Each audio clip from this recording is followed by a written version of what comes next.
Hello and welcome to yet another video, and in this video I would like to talk about this lens right here. It's the 16-50mm f3.5 to 5.6 lens from Fuji.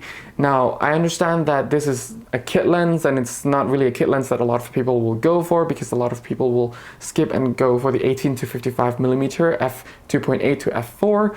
Now I understand that that lens is also better built, has better image quality and everything. That being said, having used this lens for a little while now, I do think that this lens also has or can produce really nice images, and if used properly you can actually make it a very versatile lens and practical lens to use in a lot of scenarios, whether if you're traveling or doing some studio work, things like that. Then this lens, the optical quality wise, is still quite nice. Of course it's not really, for everyone, but if you're really on a tight budget and you don't really use or feel the need, or you don't really want to spend that much more money on the 18-55mm and really want to look at something more of a budget range, then this lens, in my opinion, is still pretty good. So without further ado, let's get into the video.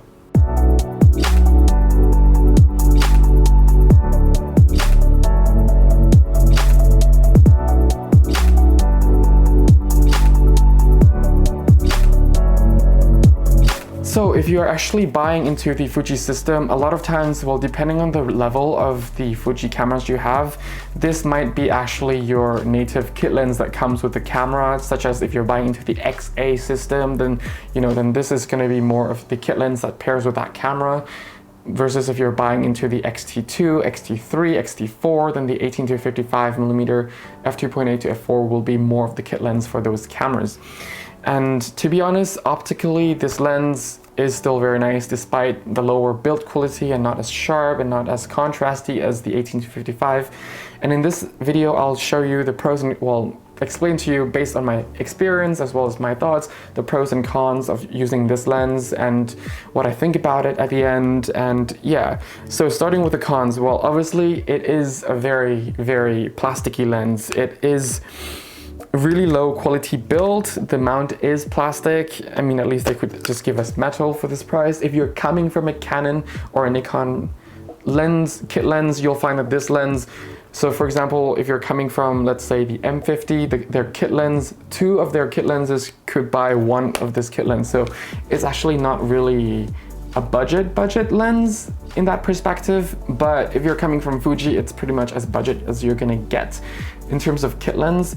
And another downside is the flaring. The flaring is not that there's a lot of flaring on this lens, but when there is flare, it's not very natural or not very pleasant. Not to the extreme where it's super unpleasant and unnatural like the Panasonic lenses, but it's nothing to really write home about. So yeah, there's that. And another downside is, well, it's not weather sealed, but at this price point, you're not really looking for a weather sealed lens. Yeah, there's that. And the color fringing actually shows a lot more, like the green chromatic aberration. And when you're shooting images with a lot of edges where there's deep contrast, you sometimes see the green, purplish, magenta type of color fringing. Yeah, it shows more often on this lens than it does on the 18-55. So yeah, obviously there needs to be some sacrifice being taken if you're going such a budget route, and if you're comparing it to that lens. And another downside is the barrel distortion and pincushion distortion is also more pronounced on this lens, but not overly pronounced when compared to the 18-55mm, and the sharpness is definitely not as sharp, but still very sharp enough. And of course, there's that price point. If you're coming from the Canon or Nikon system, the kit lens, at least it depends on where you live. At least here in Northern Europe, this is very expensive compared to the Canon and Nikon offering for their kit lenses.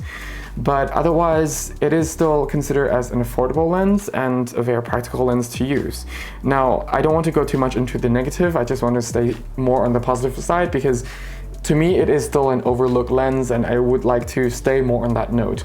Despite my main lens being the 16mm f1.4, the 35mm f2, and some other lenses which are considered as sharper than this lens, but I still think that this is a very positive lens and very nice lens to have. So now let's go over into the positive side, but just one more negative point, which is the manual focus.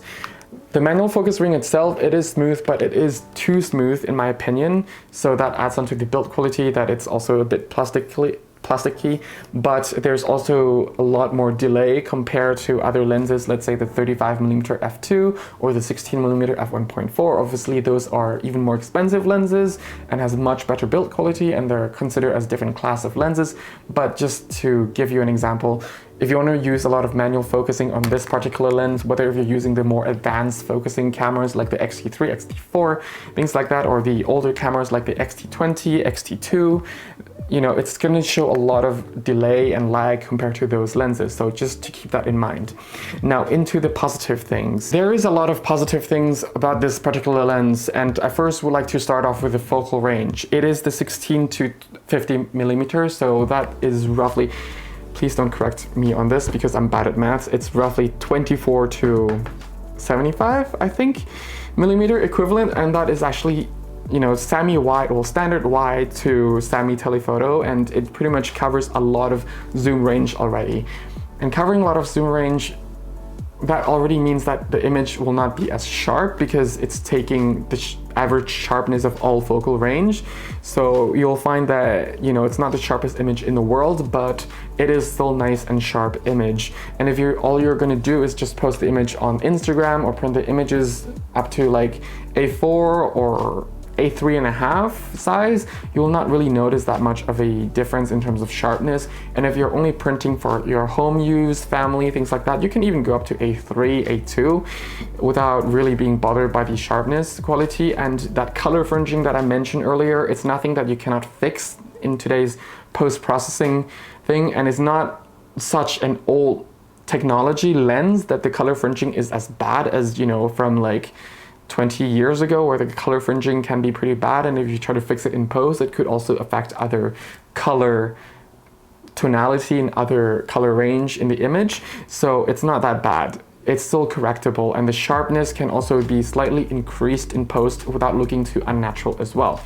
And to be honest, I have used this lens in both professional and personal use. So in terms of professional, I cannot really show a lot because those are commercially licensed stuff that I cannot really show on here on my YouTube channel. But in terms of personal use, I mean, because it's the same lens, optically there's not really a lot of difference. It's just the difference in terms of creative editing and everything. But I can say that it actually works quite nicely. In terms of personal use, I mainly use it for travel photography and a little bit of documentation photography, things like that. So in terms of that, I think that this lens works really nicely. The sharpness, even though, as I said before, not as sharp as the 18-55, but it's there and I can just correct in post, and most of the time it's only gonna end up on my Instagram feed or being printed out on the photo printer or the A4 printer, things like that. It's not gonna get super big. If anything, it's just gonna be A3, but not bigger than A3, that's for sure. And for that, this lens definitely get the work done for that. The autofocusing system is nice. It's actually much faster in my, at least with my particular copy, it's much faster than something like the 35mm f2, but then again, that's f2, so it shifts a little bit more of the glass than the 3.5 to 5.6. But yeah, so if you're into like street photography or documentary photography, things like that, this lens is actually pretty good because of that quick focusing system that you can really rely on. If you're using more of the more modern autofocusing system of the X series cameras, then it really gonna push the autofocusing system on this, going to be much faster. I only have the older the older X-T2, X-T1. I can only say that it's fast enough, but I imagine that it's going to be much faster because even with the X-T1 and X-T2, I do already see a huge improvement in terms of speed-wise when focusing with this camera versus the X-T1, and they both have the latest firmware from Fuji. So there's that. In terms of starburst effect, if you're into that, sometimes I'm into that. I have to say that it's nothing to write home about as well. It's very normal. It's not like a really elegant starburst effect, even if you're using f11, f12, f13. And by f13, f14, you'll start seeing that this image quality from this lens is already getting very, very bad. Just hold on. Sorry about that. I live right next to the main street that connects the east and the west of the city, so a lot of ambulance, police cars, and other governmental cars, vehicles pass by the street literally every half an hour. So rather than making a new take, because I've been making too many new takes already that I've been burning through 3 different batteries and different memory cards, rather than taking new take, I just decided to just stop and continue. So back into the sharpness of this lens. So the sharpness in general, I think it's definitely okay if you're using for your personal stuff, and to a certain extent to your professional shoot, it's okay, because most of the things can be correctable and improved later on in post. Now, I understand that if you're using Capture One, you can push it even further. I'm a Lightroom shooter because my main system is Canon, Nikon, and other system as well, and those aren't really picky in terms of the editing software. I understand that if you're a Fuji lover, you'll tend to use Capture One because it actually reads the file and reads the color and everything better from the Fuji system side of things. So there's that. Now into the Sunstar effect. I think that the Sunstar effect, it's nothing to write home about. It's pretty okay if you're into the Sunstar effect. It's normal. It's not really spreading out elegantly. It's very small, things like that. Even if you're using aperture f13, f14 anyway to get that Sunstar effect, the images just get softer and softer as you use higher and higher aperture, which happens to a lot of lenses. Just because this being kit lens, it gets even more softer than usual. So I'd say if you want to get everything kind of compromised, but in the most perfect way, and want everything to be in focus, then use around between f8 to f10. And if you're higher than f10, f11, it's slowly getting softer with my particular copy in my personal experience. So there's that. Take it with a grain of salt, because different copies tend to have ever so slightly different results, especially with the lower kit lenses like this, where the production control is not as precise as, something like the 16mm f1.4 or the 35mm, things like that. So there's that. The next point would be the contrast control. The contrast control on this particular lens is not bad, but if you're pointing a lot into the bright light source that you're shooting against the bright light source sort of things, you can start to see that the contrast starts to decrease a little bit, and it's nothing you cannot correct later in post, but just keep in mind, if you want that, contrasty images or crispy contrast images, tonality kind of thing, but you also like to shoot against the bright light, then you might need to do a little bit of post-processing, things like that. This doesn't really matter if you're already into post-processing, but just keep in mind that you might have to do a tiny bit extra work compared to the 18 to 55mm lens.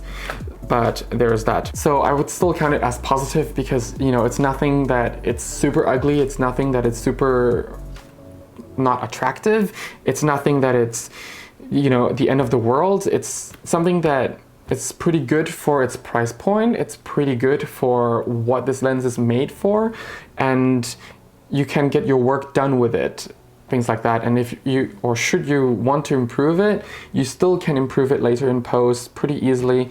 When it comes to certain kit lenses like the Canon, now that can break or fall off pretty easily when it comes to the image quality if you push it a little bit with that optics, the kit lens optics. And I have to say that they actually put a lot of effort into this particular kit lens, and it's something that it's really nice of them. Onto the video quality or side of things, and I would like to touch into the positive side, because it is still positive in terms of autofocusing system.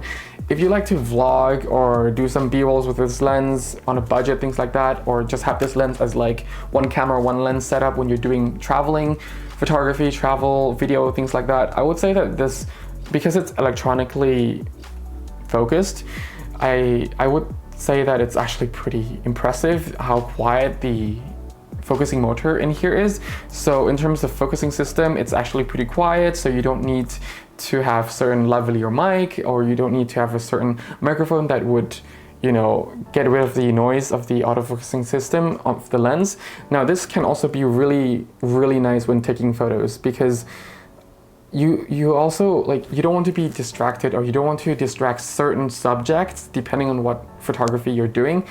You don't want to be distracting your subject with your loud autofocusing motor and things like that. So when it comes to autofocusing with this lens, it's pretty nice to work with. You know, when you have a silent and focusing very smooth lens, things like that. So yeah, there's about that. But also when doing video, because video quality tend to be a bit lower than photo quality anyway, you will not really be seeing a lot of the flaw of the lens. So I would say it's good. And if you're doing travel photography on a budget, it has your main focal range covered.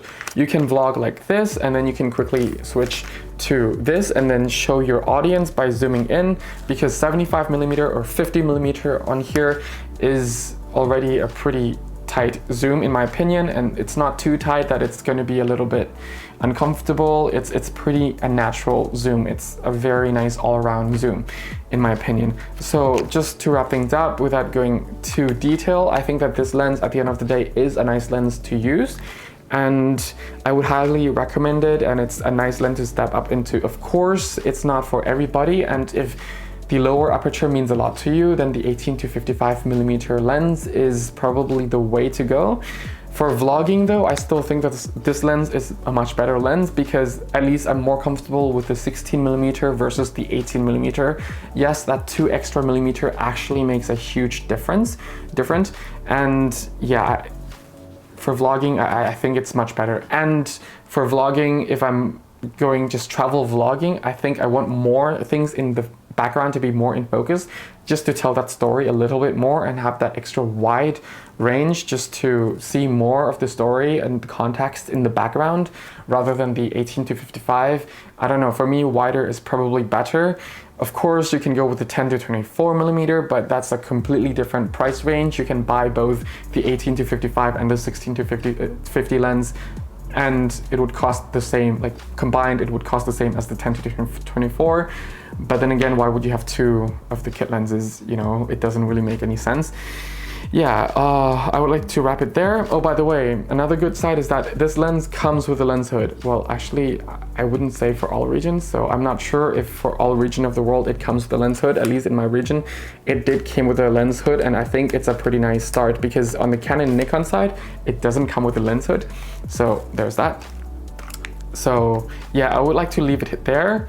Oh, another positive side is that it's a very, like being a very plastic-y lens, it's a very lightweight lens, and it actually took quite a beating already. And oh yeah, now that I'm at it, this is actually a very minor point, but to some people it can actually mean a lot. So you see how this zoom in and out without lens creeping or anything? This can be very good if you're doing long exposure photography or photography that really demands you to stay at the same focal range. So if you're pointing the camera up or down, and if you really want that focus lock without having the physical focus lock, and really focus lock on certain focal range that you're happy with, having a lens that, you know, doesn't do creeping while zooming or anything like that will actually be a tremendous help. Because imagine if you're doing a long exposure and your lens just start zooming in or zooming out depending on, you know, which focal length you're at, or if you're tilting up or if you're tilting down, it really could pretty much ruin your image. And if you're doing like a 16-minute long exposure, let's say, and if your lens would start to zoom out or zoom in, you know, you're really going to be wasting a lot of time getting a new image and things like that. So it's really nice to have that capability that the lens doesn't zoom in or out in any way. So overall, yes, I do recommend this lens. Of course, it's not the best optically speaking, it's not the best lens at all, but the image stabilization works really nicely. It's such a small and versatile lens to carry with you. It can take beating to a certain amount of, you know, point, and although it's not a weather sealed lens, you still can take it to other different temperature places, like cold temperature places or really warm temperature places, because I personally been traveling with this lens from Northern Europe here in the Netherlands, where the winter is very ugly and the snow just turns into like muddy snow, things like that. And it gets pretty cold. And going into Southeast Asia, where you have different rain storms as well as different type of humidity, heat, things like that, and it just takes a lot of beating. Of course, you're not really going to be putting a lot of beating in terms of like going through thunderstorms and dropping the lens 1,000 times, and it's not going to survive that. But it's good to know that this particular lens can take a certain type of beating to it, and it's a lens that I can rely on to a certain extent. And if I'm only going to be using it for like family work, personal work, things like that, it is still a lens that is reliable, and you know, to a point where it's still worth having it in the bag, and it's not the lens where I'm going to get rid of the first thing. So yeah, there's that. And that has been the video about this lens based on my personal experience and personal thoughts. If you have any questions, please leave them down below. If you need a free photography guidebook, it's on my website. It's absolutely for free. The link is down in the description below, and I will not be asking you for email or sign up for my newsletters, things like that. Those are nonsense in my opinion.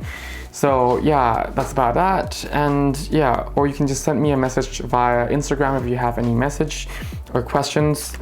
Yeah, otherwise, thank you so much for watching. Stay safe, have fun shooting. Bye.